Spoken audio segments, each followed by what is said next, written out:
A washed-up tomb raider dies betrayed at the bottom of a tomb, then wakes up 15 years in the past, before the relics ever surfaced. This time, he'll take every single one of them first. A god in the shape of a crow gives him one challenge. Prove you can claim the throne of the king. From a penniless pickpocket to the man, the whole world calls the one who will devour it all. This is the complete story of the Tomb Raider King. Chapters 1 through 56 from the very beginning. It's the year 2025 when tombs erupt across the entire world, each one hiding a relic that grants its owner supernatural power. Our man, Seo Joo-heon, clawed his way out of poverty the day he dug up the archaeologist's relic, a treasure that reveals every tomb and every relic on Earth. That skill got him scouted by the world's biggest corporation, TKBM, and its ruthless CEO, Tae-jun Kwon. But they never treated him as an equal. He was just a tomb raider, the man they sent to sneak into forbidden ruins and steal relics with his own hands. The more powerful Kwon grew off that stolen power, the more the world despised Joo-heon, calling him garbage for doing the dirty work. And this final mission was the payoff, a trap. Kwon knowingly hung Joo-heon and his whole team out to die. Now a monstrous serpent has devoured his subordinates, and Joo-heon lies torn nearly in half at the bottom of the tomb, screaming curses at the old man who set him up. Then a strange voice answers, a relic stunned that this dying human can actually hear it speak. It takes the form of a crow and calls his talent exceptional, lamenting only that they met too late, with him already at death's door. And then it makes an offer. I will give you a chance. Let's see, it says, if you can truly claim the throne of the king. Joo-heon jolts awake, and every wound on his body is simply gone.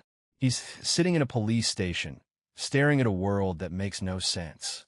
Then he sees the date, January 1st, 2025. He's been thrown 15 years into the past, back before a single relic ever surfaced. Which means every god-tier relic that once destroyed his life is still sitting untouched in its tomb, waiting. And this time, he can grab all of them first. With 15 years of memories intact, the dead man starts to smile. For the first time in his life, he's getting excited. The reason he's in custody is petty.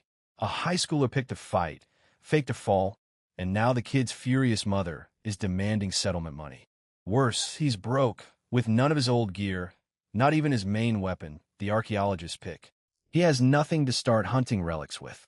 But when a fist flies at him, he blocks it clean, surprised to find 15 years of self-defense instinct carried over into his younger body. Then a glowing window pops into the air, visible only to him. Tomb Raider Joo-heon Soo, a pitiful pickpocket who can't even wield shovel.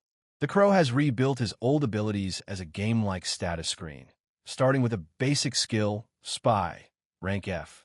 A quest appears, ordering him to awaken the 4 dormant talents of a true Tomb Raider.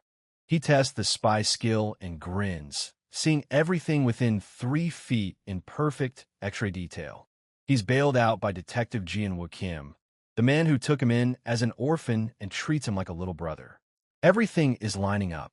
The tombs haven't appeared, no rivals have moved, and he has all his old knowledge back. There's just one problem. Hunting the earliest, best relics means expensive travel, and he doesn't have a cent. Right on cue, his old bosses show up, the gallery thugs who once worked him to the bone, sneering at the new hire. Joo-heon just grins. He's found his startup funding. Their leader is Kyung-tae Park, a street thug turned art broker, who demands the disrespectful kid bow to his elders. They swing on him, and Joo-heon drops the whole crew with ease, moving faster than any rookie has a right to. The thugs can't believe it. Yesterday, this kid couldn't throw a punch. Today, he's untouchable. Cornered, Kyung-tae pulls a knife, and Joo-heon's spy skill instantly flags it. That blade is a relic. He wonders why a small-time crook is carrying one, since most relics hide inside tombs, not back alley pockets. He snatches the blade out of the air mid-swing and claims it. That's mine now. Activating the relic, he can suddenly see straight through skin to the organs and bone beneath. Blade to their throats, he gives a simple order. Hand over my money if you don't want to die. As debt repayment, he also pockets a Buddha statue the crooks are weirdly desperate to hide. Then he tells them to pass a message to their boss. He's done working for her. And before he goes, one more thing, his years of unpaid back wages and severance. His spy skill had flagged something strange, a suspicious essence hidden deep inside that Buddha statue. He cracks it open and finds it packed with illegal drugs, the expensive kind you drip onto a cigarette. Then it hits him, the gallery owns hundreds of art pieces, and every one of them could be stuffed the exact same way. He calls Detective Jian-woo, eyeing the six-figure reward for reporting a drug trafficking ring. The police raid the gallery, and the panicked owners insist they've done nothing wrong. But the real haul is in the warehouses, dozens of rooms, each sealed behind its own security code. And that's where their old errand boy pays them back, walking the police to every locked door in the building. How does he know all the codes? He just smiles. I have a really good memory. With the reward money as seed capital, he can finally use everything he knows about the tombs and start hunting relics. He gets the boss, Kyung-ju, on the phone one last time, telling the old hag she should have treated him better. Then he wishes her a nice long life in jail and hangs up. The reward lands, a full $100,000, and for the first time Joo-heon has real money and real freedom. His vow is simple. Find a relics before Tae-jun Kwan ever can. He has to, but he comes home to a nightmare. His entire apartment building has vanished under an enormous tomb. Soldiers ring the site, and when one draws a gun on a civilian, Joo-heon drops him with a single blow. In the crowd, he finds his old roommate, Dong-hyun Kim, as timid as he remembers. The military already knowing about relics this early tells him something. He needs to find out if these people are rivals. There's no mistaking it. This mound was raised by a relic, and his own apartment is buried somewhere beneath it. The soldiers plan to simply blast the thing open, which Joo-heon knows is not how you open a tomb at all. Watching from the shadows is Linda Walker, an American CIA agent, and beside her, Kiyoshi Abe of the Japanese excavation team, both here for the relic in secret. In these early days, only a handful of nations knew relics existed, quietly investigating them and stealing them from one another. At the tomb's surface, Joo-heon studies the strange carvings, glyphs in which a relic explains everything about itself. They're a trap only a true expert can read, and, he notes with a grin, he is far from just anyone. Deciphering them earns him a new title, expert cryptographer, and a linguistic skill, his second Tomb Raider talent. He finds the hidden entrance and cracks it open with a mocking, "Open sesame." Then a memory clicks. Last time, this tomb was clear by morning, which means a rival is about to beat him to the relic. He can't allow anyone else to intercept his prize, and he plunges into the tomb after it. At the bottom, he finds deep, filthy water and realizes the two foreign agents have followed him down. So he sets a little welcome for them. This trap, he decides, should do nicely. A wall of water erupts and sweeps the pursuers away, buying him the tomb to himself. Deeper in, the relic reveals itself, a giant weeping snake guarding a gold knife and a silver knife. It poses the classic riddle, between the gold and the silver.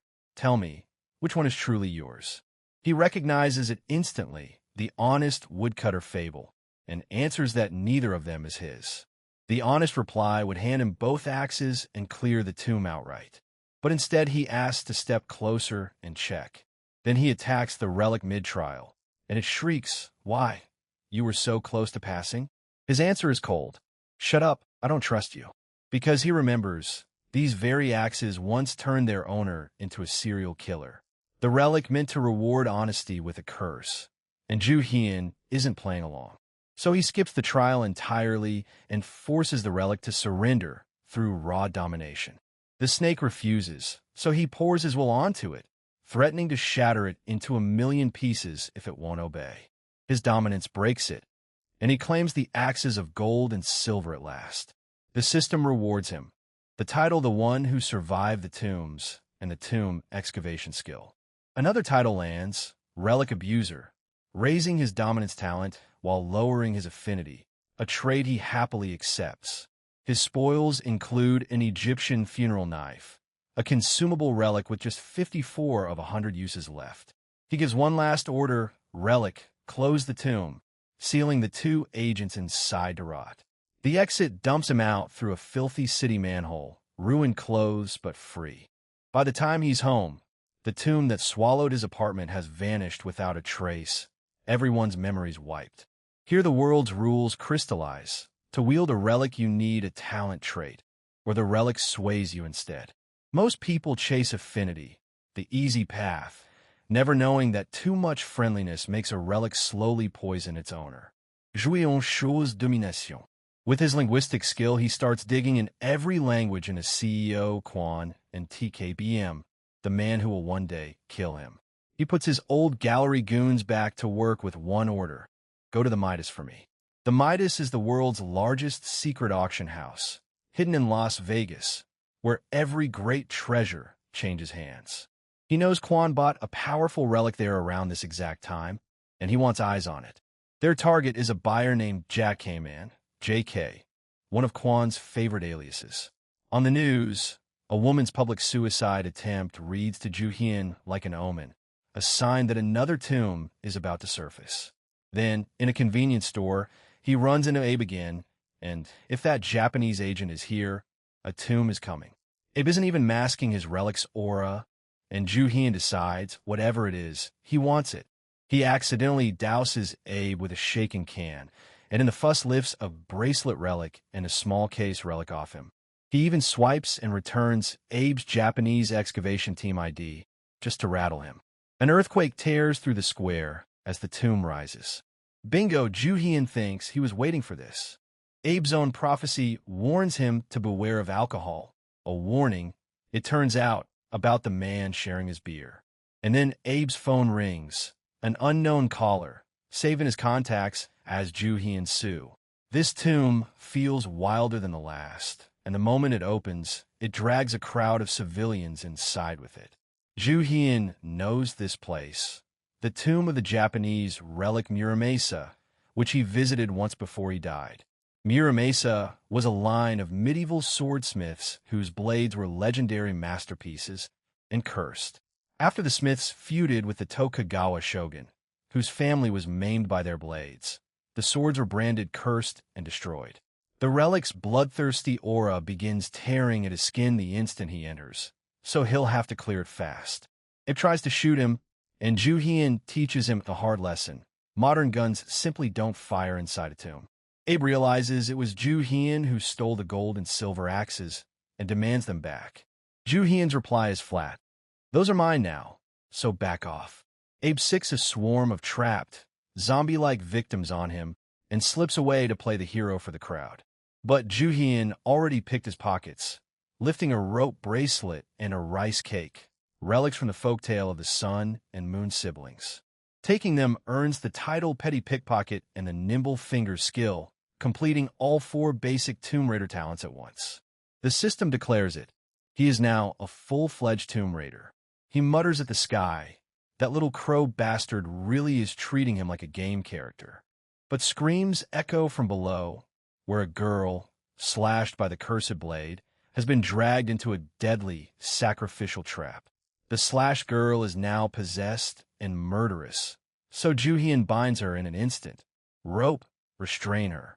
Elsewhere, Abe gloats that he's wiped out the witnesses in a trap and found the Muramasa chamber, ready to kill the Korean. Anyone the cursed knife cuts becomes possessed, so the more victims it takes, the faster the madness spreads. Joo-heon has his gold axe hunt down the real prize, and Muramasa's true form is revealed, a broken, pitted old sword. It demands the blood of 10 human sacrifices to restore its body, its bloodthirsty trial. His answer is a single word: I refuse. He gives it domination instead, telling the Godblade to submit or shatter into a million pieces. The trap itself is designed to kill everyone in it, a bridge that only grows longer the more people are thrown into the pit. So Joo-heon hauls the innocents out to safety, one by one, up his rope. Not Abe, though. To save his own skin, Abe blurts the secret Joo-heon wanted, that the Japanese team is backed by TKBM. Joo-heon takes the intel and drops him right back into the pit. Thanks for the info, dumbass. The survivors reveal the truth. Abe sang a strange song, escaped his own trap, and left them all to die to protect a secret. But forcing a relic through domination has a cost, and Joo-heon's arm is left wrecked. The stronger the relic, the worse the damage. Out of the tomb, the system offers a choice of reward path, domination, or affinity. Even with a ruined arm, he doesn't hesitate, and picks the path of domination again. His reward is underwhelming, a tiny relic that looks like a mint. With nothing to lose, he swallows it. And the wounds on his arm knit shut. It was a rare, precious healing relic. Surviving the poison unlocks something new and unique, the tolerance skill, likely the crow's real gift to him. The wider world is shifting. The news breaks the story of 50 people trapped in a structure lined with blades, exposing the tombs internationally. In the Japanese team's boardroom, their leader Hiroyuki Mori is savage for the scandal, and for the Korean who ruined everything. The order comes down, cold and simple. Eliminate that Korean. Meanwhile, Joo-heon narrows the Midas auction list to 3 buyers using the alias JK, and decides to go see for himself. Then a chilling prompt. He's been marked by an S-rank relic, and his future is being read. That relic is Prince Shitoku's future guide, an ancient prophetic artifact that can read what is to come. Unlike others, it never made a tomb. It chose its owner directly, a girl named Yuka Sasaki. When Joo-heon starts baiting it, the guide scrawls a terrifying prophecy over and over. Sasaki dies. The Japanese team traces him to Korea and decides to strike first and end the problem for good. But that's his trap. He's deliberately cursing the owner's name, forcing the future guide to obsess over him. Their plan is to send Sasaki in to make eye contact and complete the mark, so they can track his every move. Except Joo-heon recognizes her the instant she walks in. Isn't this the future guide's user? And Sasaki, instead of luring him, promptly falls for him and asks to become his fan. He'd rigged ropes in advance and ties up her escort soldiers, then coolly asks the flustered girl if they should go on their date. Her tragic backstory. The relic drained her life. She quit school to serve the team, and one day it will simply discard her for a better owner. Joo-heon takes Sasaki's phone and smashes it, destroying anything the Japanese team could use to track her. He already knows exactly who she is, the future guide user, and she realizes this terrifying man has her figured out. He admits he'd planned to cut her throat with Muramasa the moment she got close, but she turned out far too harmless for that. Instead, he makes a demand. Summon the future guide and write down everything you see in it. She calls the relic through the tattoo on her arm, and it obediently appears. He's not here to steal it. He stresses, if he wanted the guide, he'd have taken it already. He only wants the intel, because dominating a rank S relic like this would wreck his arm far worse than Muramasa did, and he has no healing relics left. He warns the terrified girl that she was never the one in control. The future guide was using her, and this is the only way she'll live. So instead of dominating it, he simply destroys the future guide outright, freeing her from it forever. The kill earns him the title Violent Relic Destroyer, and it sharpens his relic detecting spy skill. When the soldiers burst in, Sasaki is already at his side, realizing this terrifying man just saved her life. He escapes with a stolen relic, the housewife's rice cake, which charms enemies and covers a clean getaway. With the copied prophecies in hand, he digs for anything the future guide saw about CEO Kwon. One line jumps out, the underworld rife with greed, which he reads as the Midas auction house in Las Vegas. Another warns of the great catastrophe, the worldwide eruption of tombs that once made all of humanity aware of relics. But it's coming far sooner than he remembers, and the final line chills him. The God who knows your desires will be with you. He realizes that's the relic that made Kwon unstoppable, and decides, then I'll just have to take it from him first.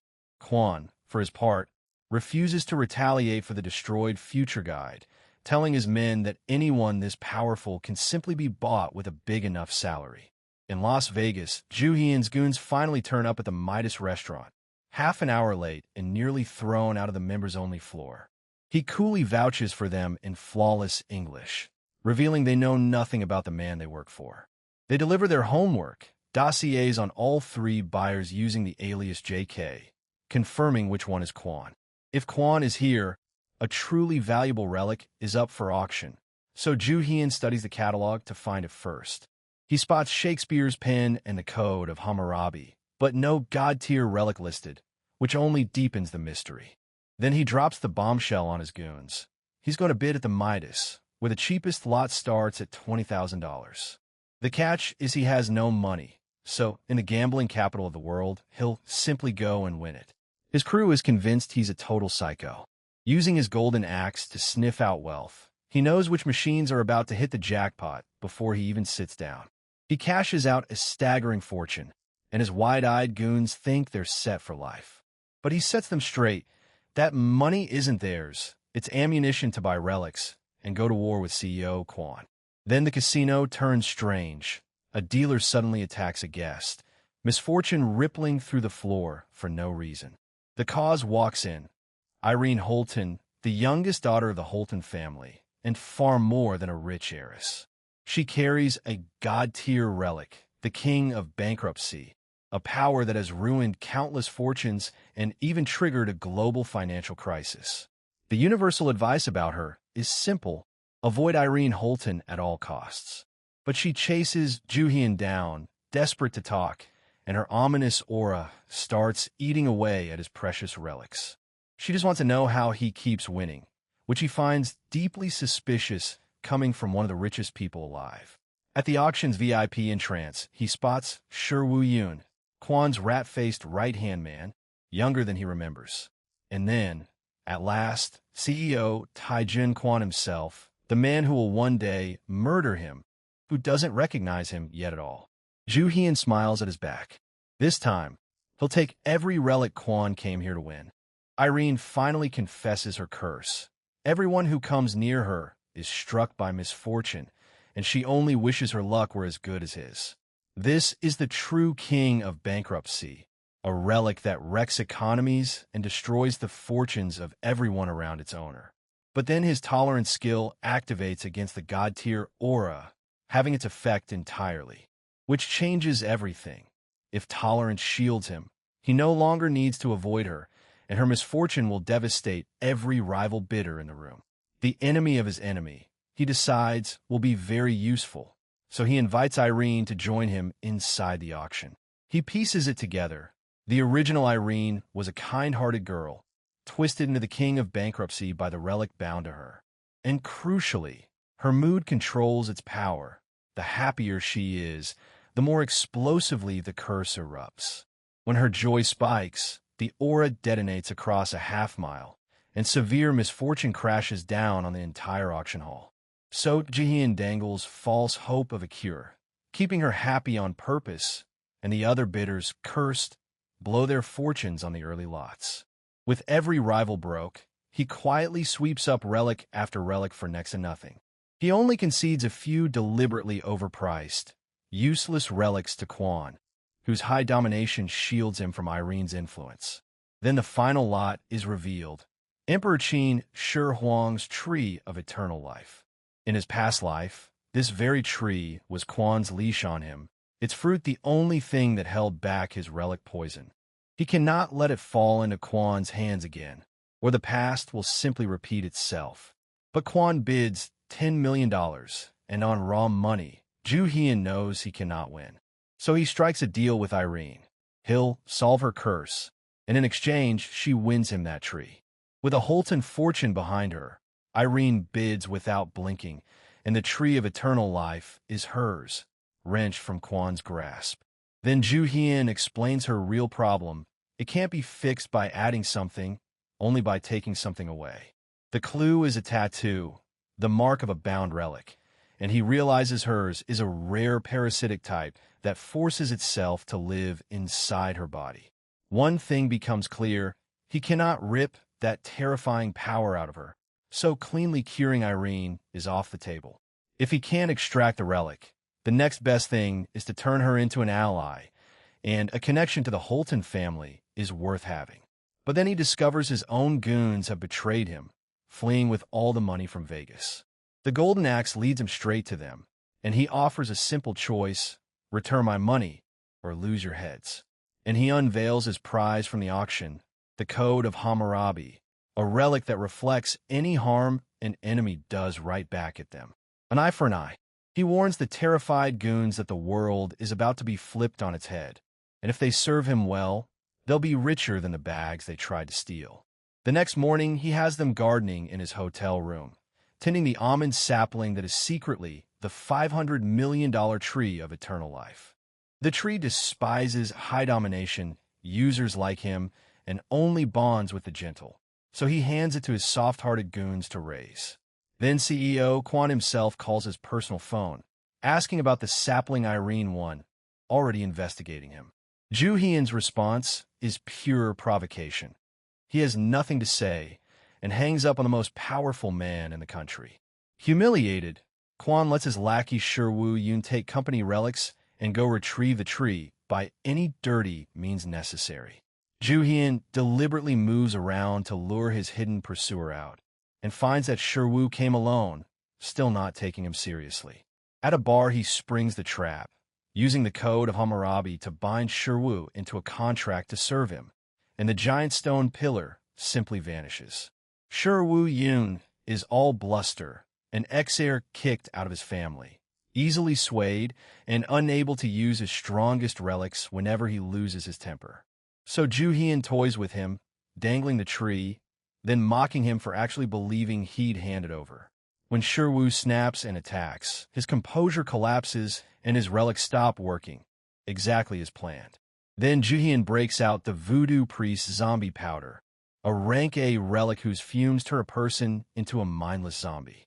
And that is how Seo Joo-heon ends up arrested, stark naked, in the middle of Las Vegas, a scandal that splashes Kwon's name across the news. A rattled Kwon sends in his exclusive lawyer, Gina Lee, to clean up the mess. Meanwhile, Joo-heon packs his enormous haul: the axes, Muramasa, the rope, Hammurabi's code, Shakespeare's pen, Marie Antoinette's necklace, and Seo Joo's stolen relics. It's more than enough starting capital, and from here, he'll only rake in more. When the lawyer arrives, he greets her by name and dismisses her as just another of Kwon's bootlickers. When the lawyer presses him, he threatens her openly with the zombie powder, no longer caring who learns that relics are real. She attacks, but the Code of Hammurabi reflect her every blow straight back at her, an eye for an eye. Then the man himself finally appears, CEO Taejun Kwon, and pins Joo-heon in place with a suffocating, ominous aura. Kwon offers him a leash dressed as a partnership, affiliation with TKBM, and Joo-heon flatly refuses. Kwon admits his true fear, a prophecy that the world will one day learn relics exist, and he means to delay that day by killing everyone who knows. He uses a relic meant to banish Joo-heon forever, and is stunned when it does nothing, because Joo-heon had already pickpocketed the relic right out of his hands, and intends to use it well. Kwon unleashes his true weapon, the Relic of Conquest, a power that seizes a person's mind and bends them to total obedience. But its surge stirs something ancient, a warning that a vicious jackal god of death slumbers beneath them. And then it happens far too early, the great catastrophe, the event that once made the whole world aware of relics. The airport is shredded as ancient Egyptian structures erupt from the earth, and across the globe, the world itself begins turning into one enormous tomb. Joo-heon and his men are sealed inside a vicious tomb, and the only way out is to clear it. At its heart waits the master, Set, a god-tier relic, the lonely god's invitation, furious that humans dare intrude on his domain. And he isn't alone.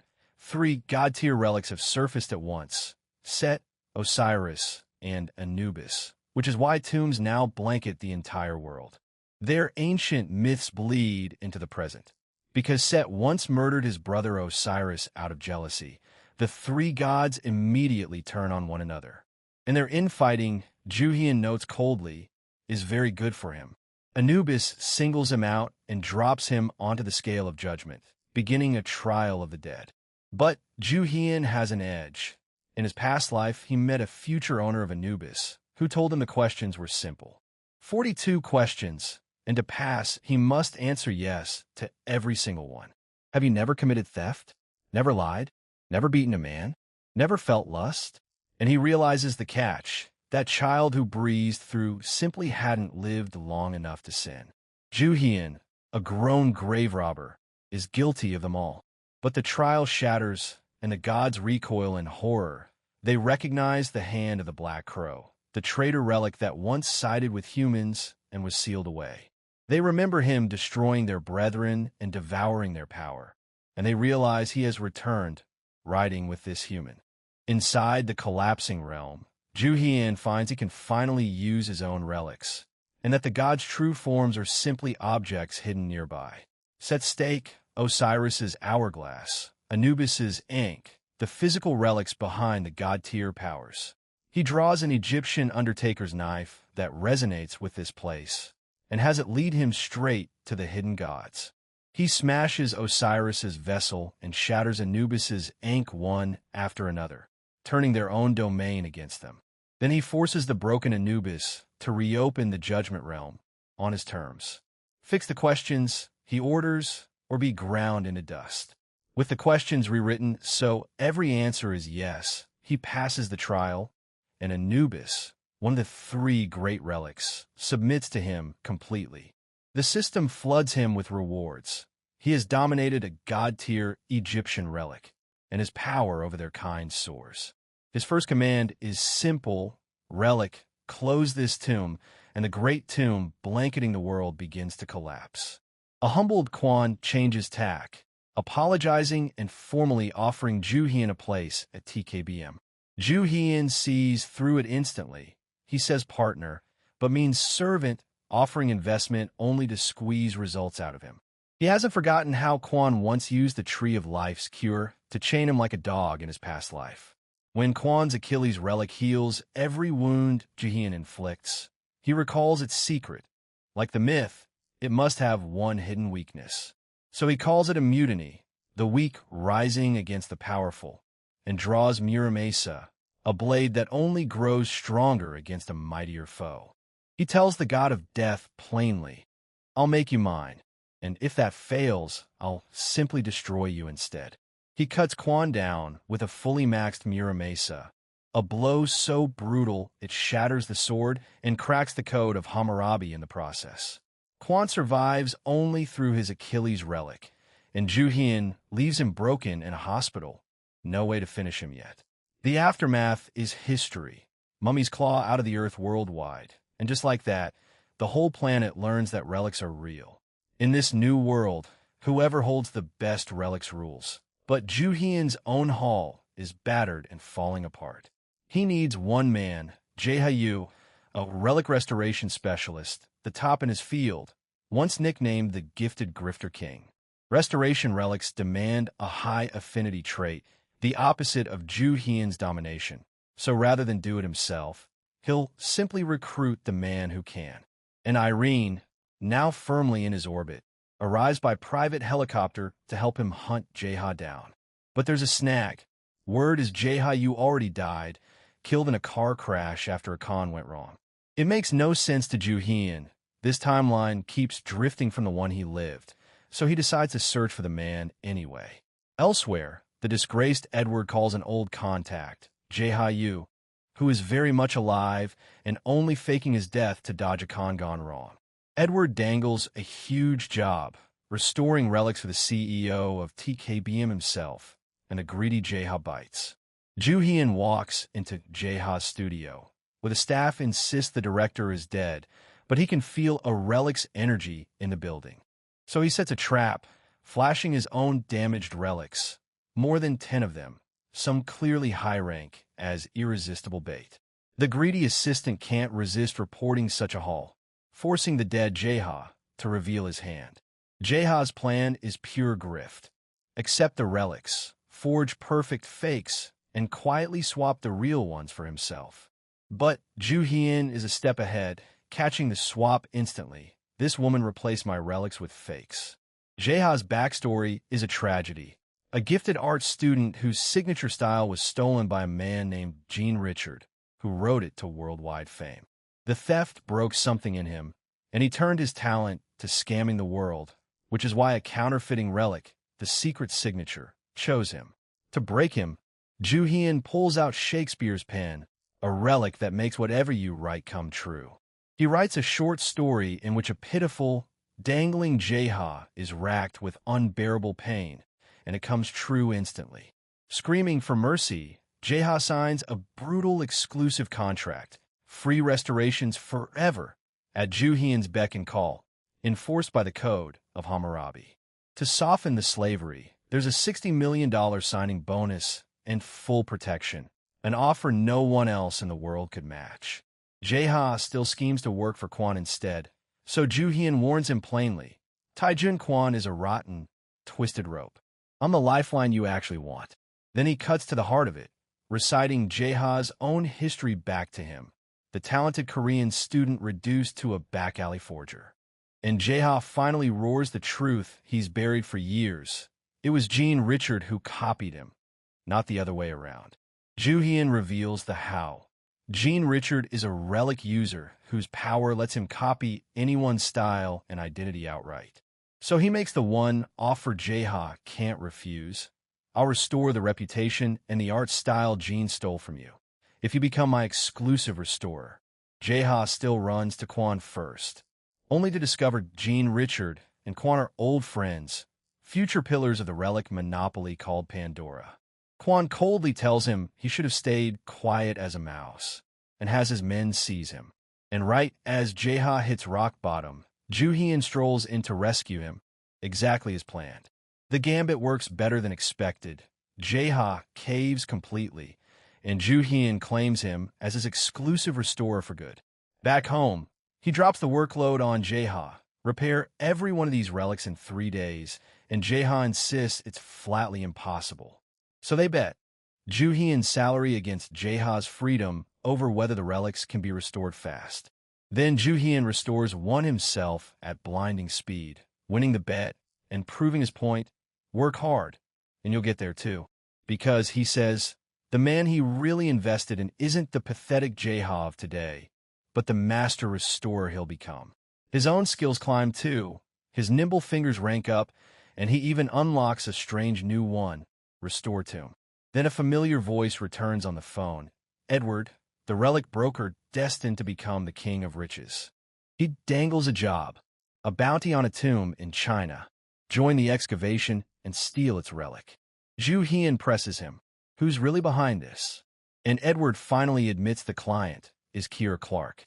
Kira Clark, the U.S. Army general who controls all relic affairs, a fearsome woman known as the King of War. The prize is a map-type relic, exactly the kind the King of War hoards, and exactly the kind Joo-heon covets. He takes the job. On the flight, he and Jae-ha teach Irene to control her curse. Since the parasite can't be removed, she'll learn to suppress it with a mix of their traits. In Macau, 2/3 of the city has already become a tomb, its bridge severed by a relic, so they'll need a boat to reach the entrance. Then their relics get pickpocketed by a cunning thief relic, wielded by a little girl. She's using the Medusa relic and working for the U.S. government, part of an entire American excavation team sent for the same prize. It's a hedge. Whoever wins, the relic ends up with the U.S., which tells Joo-heon just how badly Kira wants it and how worth stealing it is. He warns the kid off, tie up her tongue and her relics, and heads for the tomb, even short on repaired gear. The unbearable pain in his contract turns out to be relentless tickling, played for laughs, but it works. A ghostly fleet sails the Yellow Sea, and a ship god relic grants them passage into the tomb proper. Monsters swarm the boats, and anyone they bite falls under the relic's control. Joo-heon frees them with a stroke of Shakespeare's pen, riding the possessed back to their senses, then turns to the monsters themselves. The talkative sea relic lets a huge secret slip, the truth about the crow riding with him. The crow was once a respected god-tier relic with the power of predation, able to devour other relics and take their strength. But after he signed a contract with a human and turned their relics into slaves, the other relics branded him a traitor and imprisoned him. And Joo-heon realizes the truth. The strange tomb he died in, before all this, was the Crow's prison. He thanks the relic for the information and accepts what it means. Siding with the Crow makes every relic in the world his enemy. He's fine with that. The American team, with the Medusa girl, catches up, and Joo-heon takes them on to reclaim his stolen relics. One of them wields an A-rank sword relic disguised as a steel pipe, forcing a hard, close fight. So Joo-heon draws his own hidden blade, the Sword of the Scylla Flower Knights, a weapon once bestowed on a hero by a king. He hurls the American agent Linda Walker into the sea, breaking the enemy team, and speeds toward the prize. The map relic waits beneath a great tree, demanding a sacred prayer and a sacrifice from anyone who would claim it. Joo-heon's answer, with a smirk, is exactly what you'd expect. What if I don't want to? He claims the prize, the map of Jung-hee's treasures, and uses it to mark every location tied to the relic of misfortune, hunting a cure for Irene. A hit lights up in Turkey, their next destination, and the reason he needed this map at all. But Kira is a bigger threat. She monopolizes the map relics, including the dreaded Columbus's map, and she will absolutely come after Irene's power. So Joo-heon sets a trap of his own.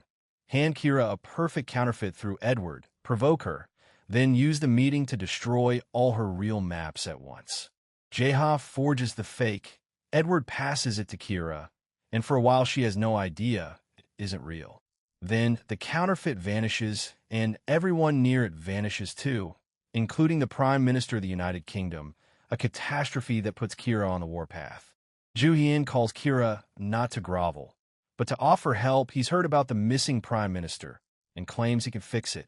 His pitch: he alone knows how to draw out the hidden powers most people never realize their relics have. The system crowns the move with a new title, the Unbeatable Con Man, a tomb raider who scams people out of their relics instead of digging them up. He meets Kira at her hotel, disguising his own relics with dominance, and she lays out her map collection, Barbassa's, Anaximander's, and Columbus's, all in one place. Exactly what he wanted. Every one of her precious maps gathered where he can destroy them together. He asks to borrow a pen to unlock their hidden power, and quietly swaps in Shakespeare's pen without her ever noticing. First he delivers, using the map and his own knowledge to pinpoint the lost Prime Minister in the Sahara, and Kira's men race to rescue him. The Prime Minister is found alive, but Kira has no intention of letting Joo-heon walk away with the secret language of relics. So he springs it. Everything he wrote on those maps with Shakespeare's pen were commands of pure terror, aimed at names he'd memorized in advance. The map relics burst into flame, and Kira's own panicked men tear the priceless collection to shreds with their bare hands. In the chaos, he and Jae-ha vanish through an escape relic, Montmartre Painter's ink, lifted earlier from Kwan's own lawyer. And he finally reveals how he reads the tomb glyphs at all, the language of relics, learned back when he still carried the archaeologist's relic. In Cappadocia, Turkey, the target tomb still stands, ringed by Kira's U.S. Tomb Special Operations Force. Security is airtight, but Joo-heon just smirks. I'm not only an excavator, I'm a tomb raider, and he'll prove what that means. He finds the tomb's one weak spot and blows an entrance using a gloriously useless low-rank relic he stole off the Medusa Kid. Inside, he confirms the truth. This tomb holds the hand of Midas, the very relic bound to Irene. The myth is the key. King Midas's golden touch became a curse, until the god told him to wash it away in the Pactolus River. So if this tomb hides an equivalent of that river, it might strip the relic from Irene, and then Joo-heon can claim it for himself. Soldiers close in, and with Irene struggling to breathe, he sends the others ahead. Running just isn't his style. He lures the soldiers into a trap and turns one to solid gold. The Midas power now has to wield. Then they find it, a vast underground golden lake, the tomb's own Pactolus River. But a relic slumbering in that lake awakens, spewing a hideous aura, and it calls Irene its other half. The truth lands hard. The Midas relic was split in two, the golden hand and the bankruptcy hand, and Irene carries the bankruptcy half. Now the Golden Hand wants to kill her to reclaim its other half, and Joo-heon refuses to let that happen. He coaches Irene through it, not affinity, domination, exactly as she practiced, and lends her his own will to back it. Their combined dominance forces the god-tier relic to its knees, and Irene claims the Golden Hand as her own. Enraged and unable to reach them, Kira decides to simply burn them out, destroying the entire tomb. A surprise attack shatters every entrance as a fierce goddess of destruction falls upon the tomb from afar. It's Kira's true weapon, the Sekhmet relic, the Egyptian goddess sent to punish mankind, able to annihilate any target at any distance. That's the real reason she hoards map relics, know where a target is, and Sekhmet can erase it from anywhere on Earth. Joo-heon and his crew barely survive the blast and rise from the rubble to find a massive new relic waiting in the ruins. Trapped underground, he uses his new restored tomb skill to carve a path out through the moving debris, and they walk free. And Kira pays a terrible price for Sekhmet's power. The fearsome king of war has been reduced to a helpless, wailing infant. Better still, Irene's new Golden Hand balances out her bankruptcy hand, meaning her curse can finally be controlled. But the world tilts against them.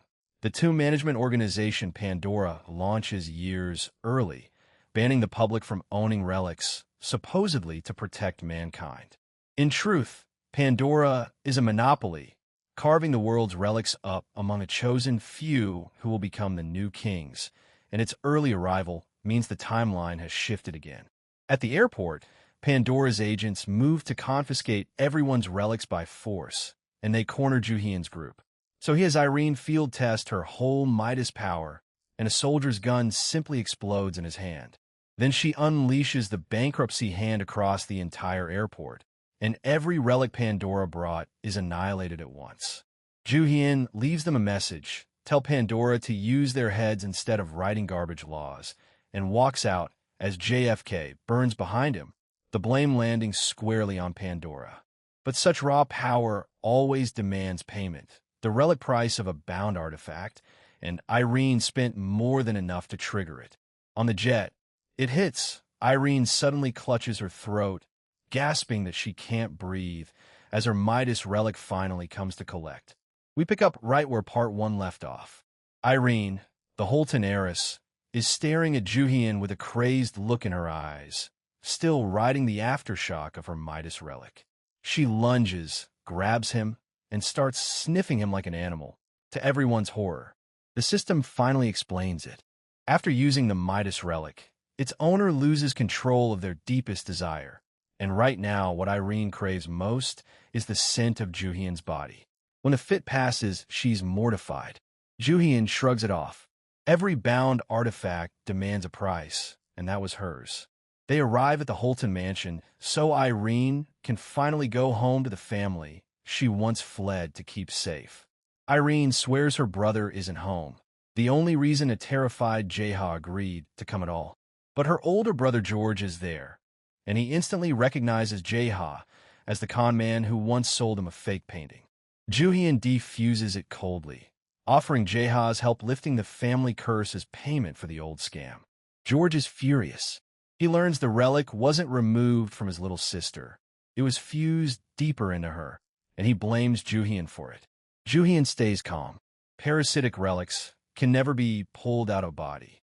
All he did was teach Irene to control the thing already inside her. Irene stands her ground. The relic is fused to her, but she's still herself, and she won't hear a word against the man who saved her. George's hatred of relics runs strangely deep. He warns that they only ever cost people their lives, hinting at some old wound of his own. Then, mid-argument, Irene suddenly goes limp and collapses, lifeless, and the room erupts in panic. To Joo-heon, the rotting aura is unmistakable, a stench he smelled far too often before he died the first time. It's not just Irene. George bursts into his parents' room and finds them rotting where they lie, wrapped in a foul, unnatural aura. Joo-heon recognizes the stench immediately. He's smelled it before, in the life he already lived once. A plague that once wiped out a third of all mankind is back. It rots the body from the inside. It has no cure, and this time somebody is using it as a weapon. It's relic syndrome, a disease born from long exposure to relics that destroys the body from the inside out, and it has no known cure. In his past life, it killed as much as a third of all humanity. He knows it intimately because he suffered through it himself. But he has a card to play. Joo-heon carries a medicinal relic, the Tree of Life, and he can bring its cure within a week. He forces the choice on a relic-hating George. Use a relic to save them, or stand there and watch his parents die. Something's wrong, though. This looks like the final stage of the syndrome, yet it never progresses this fast on its own. His conclusion is chilling.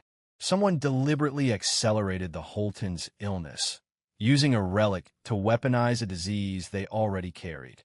The proof: the Holtons personally invited him days ago, then the appointment was quietly canceled. They were bait in someone else's trap. To fully awaken the Tree of Life into a true cure, Joo-heon needs its partner artifact, a lost treasure called Seobok's relic. His first lead is Edward, the shady relic dealer he ruined in Part 1, now living homeless and holding a grudge. Joo-heon squeezes him for the truth about Seobok's relic, the key to turning the Tree of Life into a real medicine. The legend runs deep. Seobok was an ancient monk sent by Emperor Qin to find the secret of immortality, who sailed away and never returned. Edward finally cracks. He sold it to Kira, a high-ranking military relic user, and the trail leads to Ghana, in Africa. On its own, the relic is nothing, just a component, but paired correctly, it completes an endlessly renewing medicinal artifact. To keep Edward loyal, Joo-heon dangles a fortune, a plan to build a pharmaceutical company selling cheap medicine for relic syndrome. Ghana, on the outskirts of Accra. Kira's soldiers are loitering outside a gambling house, and Joo-heon smells opportunity. Kira's men lurk outside a gambling den, and Joo-heon decides the fastest way in is to clean them out at their own table. He'll head inside alone to win money and take their relics, while Irene waits outside to practice her bankruptcy relic on his signal. At the table, the soldiers cheat with a hidden relic, rigging every hand. Joo-heon knew, and out-cheats them anyway. Then he fines them $1 million each for cheating, and when they can't pay, he takes the child-luring relic instead. When the losers won't pay, he offers a discount, hand over the relic that lures children, and he'll call the debt settled. Under pressure, they spill the secret, a tomb to the north that only children can enter, where the general is cultivating something inside. A new title lands, the irredeemable extortionist, stacking onto the reputation the relics already fear. The system chimes in. Joo-heon's collected titles combine into a hidden skill. Evil relics will hate him at first, but ultimately flock to his side. Trouble outside. Irene overused her bankruptcy relic. The price erupted, and she's vanished into the night. Rather than search blind, Joo-heon tracks the powerful aura pouring off Irene's relic like a beacon. It leads to a seedy motel. This time her price was a craving for alcohol, and she's drunk, clingy, and completely uncontrollable. The crow explains a beat too late that she desired his lips, earning another curse from Joo-heon at the system that never warns him in time. A system warning greets them at the threshold. This tomb only permits children, and it's already been cleared by someone else. Back on mission, Joo-heon blows an entrance straight into the children-only tomb by detonating a few low-rank relics. Instead of walking, he rides the collapsing debris down a violent shortcut to the very bottom of the underground ruin. And there it is, a vast tea field growing underground, big enough to swallow 3 soccer fields whole. Rows of hypnotized children work the leaves in silence, controlled by Seobok's relic hidden somewhere among them. These aren't ordinary leaves. They're steeped in the power of a myth, tea with the strength to raise the dead. The field was grown by the Shinnong relic, the ox-headed god who, in Chinese legend, first taught mankind to farm the land. Shinnong, the legend says, gifted mankind farming and medicine, which is why his tea can drag a soul back from death. Now Kira's game makes sense. She took the relic but left the tomb open, so she could keep secretly harvesting this priceless tea. The controlled children swarmed the group like animals, biting and clawing, and things turn ugly fast. Irene's bankruptcy relic saves them, dropping the hypnotized kids with waves of pure misfortune. Joo-heon finds the culprit, Seobok's relic itself, a smug little worm, and instead of fighting it, he opens negotiations. This relic loves only one thing: money. To command it, you must bury it in wealth, and its price is to drain your cash every time you use it. To command Seobok, you have to smother it in wealth. Exactly why a merchant like Kira could afford to rent its loyalty. So Joo-heon starts stacking bags of cash. $2 million, and the worm just laughs that it isn't nearly enough. He empties everything, his jewels, his accessories, even Holton land deeds, until the greed is finally barely satisfied. To fight it, one grave robber will empty his entire fortune to buy a god. The worm bows and calls him master. Joo-heon has just bought a god with his entire fortune. Even after the sale, it nickel and dimes him, demanding $70,000 up front just to lift a finger. But the theft enrages the Shin-known relic. The god of the field reveals himself and seals them in with towering walls of aura. Shin-known takes the form of a massive tree hidden among the plants, a genuine god-tier relic, and the real fight begins. It chokes the air with poison, betting that speed means nothing to an enemy who can't breathe. He'll set fire to a tea field older than history itself. Joo-heon answers with fire, the embers of Homo erectus, and vows to burn the entire tea field to the ground. Shin-known can't master fire, but the earth is his, and he tries to drag Joo-heon down into the depths of hell itself. Shin-known drops him into a deep abyss to rot into fertilizer, and the walled-off team is sure their boss is dead. But Joo-heon planned it. The scattered kindling around him is a bomb waiting to happen, and he already has his way out. He blows the pit apart, captures the burning god, and brings the whole tomb crashing down, sealing it himself. Then he strolls out alive, filthy but grinning, to the stunned relief of everyone who mourned him. He hands his exhausted restorer, Jae-ha, a fresh pile of work. Shin-known's relic, a scorched fire relic, and Hammurabi's code, all to repair. Jae-ha nearly weeps at the workload, 3 broken god-tier relics to restore, all because his boss fights like a demon. Back in LA, a single phone call changes everything. Come to New York. Bring everything. The next storm is already here. In New York, Joo-heon's men are being hunted through the streets by a squad of Kira's American operatives. He tries to summon the Tree of Life to safety, but the system refuses. The relic is rebelling against his dominance. He warns his fleeing men with a smile that promises murder.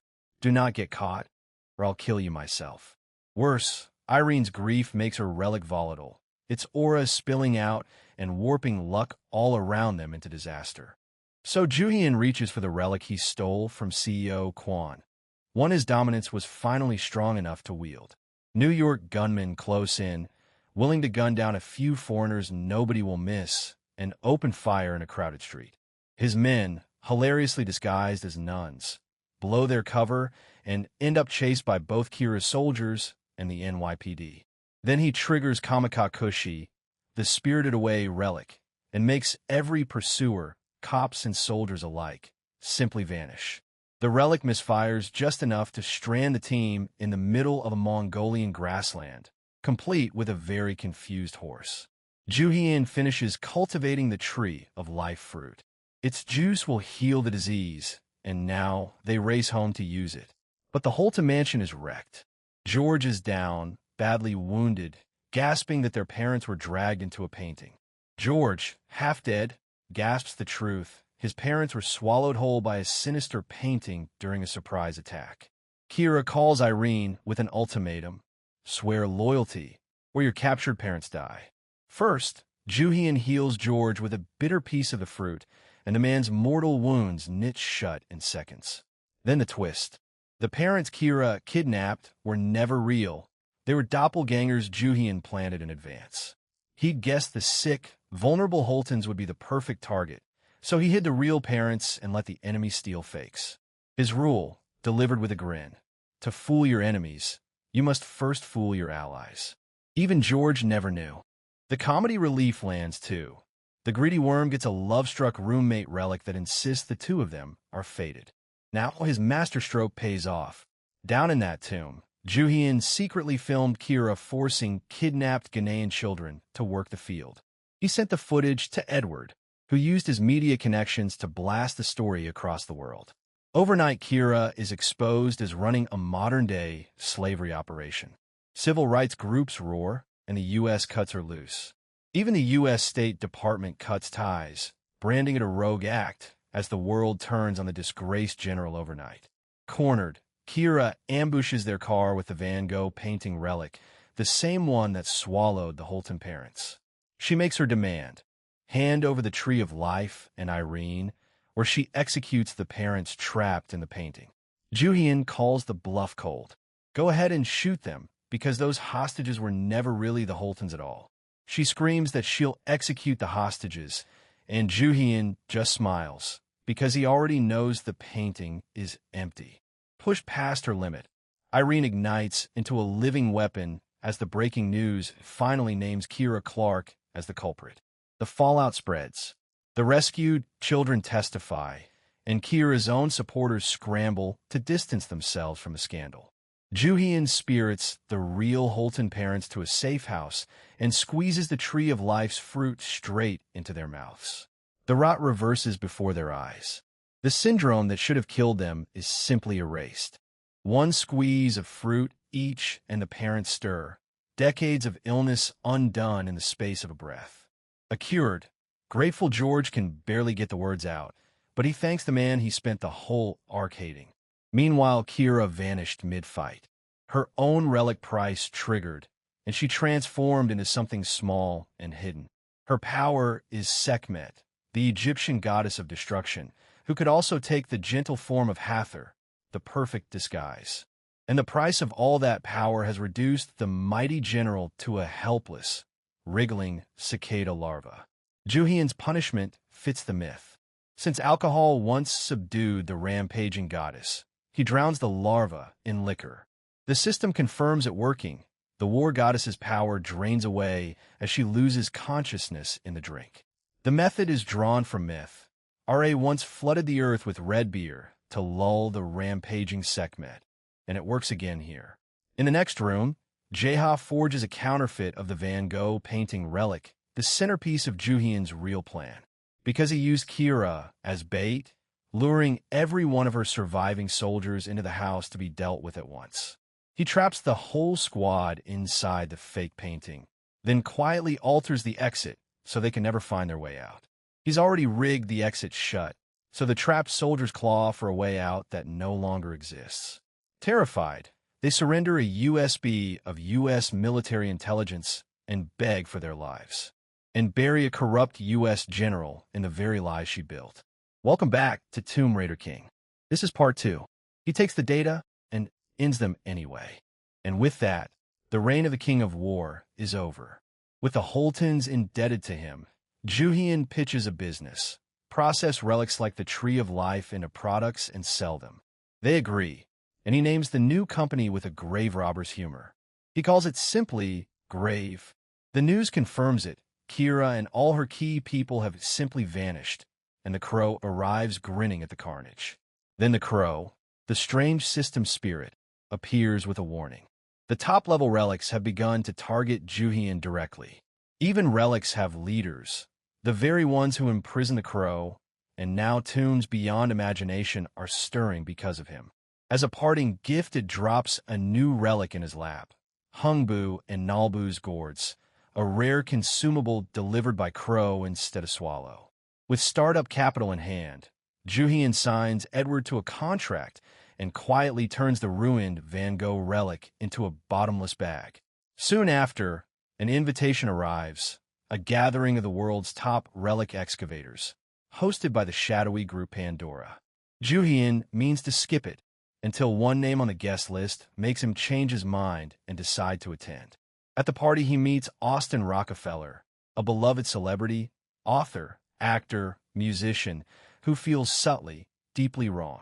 Rockefeller secretly hides a relic in an ordinary fountain pen, using an autograph as cover to unleash it on Jae-ha. It seizes Jae-ha's body and sends him tearing up every fan's autograph, a public humiliation meant to bait Joo-heon. The mask slips. An agitated Rockefeller can no longer hide the aura of a hidden god-tier relic, and Joo-heon clocks it instantly. But the trap backfires. Joo-heon reveals the truth. The Rockefellers sponsor king-level relic users, and this man targeted the Holtons. In fact, Rockefeller is the one who made them sick, and his rage now leaks the aura of a hidden god-tier relic for all to see. Then his real quarry arrives, Julian Miller, a former colleague who wields a Zhuge Liang relic, able to see any information. Miller once worked beside Joo-heon under CEO Kwon. The left hand is right, but their values could not have been further apart. Joo-heon's crew publicly needles CEO Kwon, floating the rumor that the celebrated artist's masterpieces are stolen copies. Joo-heon, Jae-ha, and Edward corner CEO Kwon in public, dismantling the plagiarist artist's reputation piece by piece. They warn Miller the truth. Kwon wields the relic of conquest, a power that forces people to obey his every word. Humiliated, Rockefeller finally strikes back, refusing to let Joo-heon leave the party unscathed after exposing him. He unveils Zoroaster's Avesta, an SS-rank scripture relic once owned by the King of Propagation, one of the 15 great kings. The King of Propagation ranked among the top 4 of the 15 great kings, his terrifying army built entirely on belief. Its voice turns the surrounding crowd into fanatical followers, and their strength swells the more they believe in him. Joo-heon beats his own hypnotized friend back to his senses, then decides to answer a psychological attack in kind. With it, he makes Rockefeller and every last one of his followers vividly feel their own necks being cut open. He draws the sword of the Scilla Knights, a relic that forces enemies to hallucinate the horrors of the battlefield. The system spells out the rule. To steal a bound relic, he must first grind the owner's dominance down until the contract snaps. Then he grinds down Rockefeller's dominance, shatters his contract, and rips the SS rank of Vesta away for himself. He can feel it. His dominance has grown so much that even an SS rank scripture relic is finally within his grasp. With his prize secured, Joo-heon casually smokes the whole ballroom and slips out before anyone can stop him. On the way, he extends a hand to Miller, offering the disgraced man a ride out on a very good escape relic. He even dangles the real bait, an offer to help find Miller's missing little sister. But Miller's answer chills him. He already found her, only to watch her die right in front of him. That shouldn't be possible. In his past life, Joo-heon is certain that girl survived, which means the future has quietly changed again. He leaves the shattered party through Jae-ha's painting, one SS rank relic richer, and one dangerous new mystery heavier. To be continued in part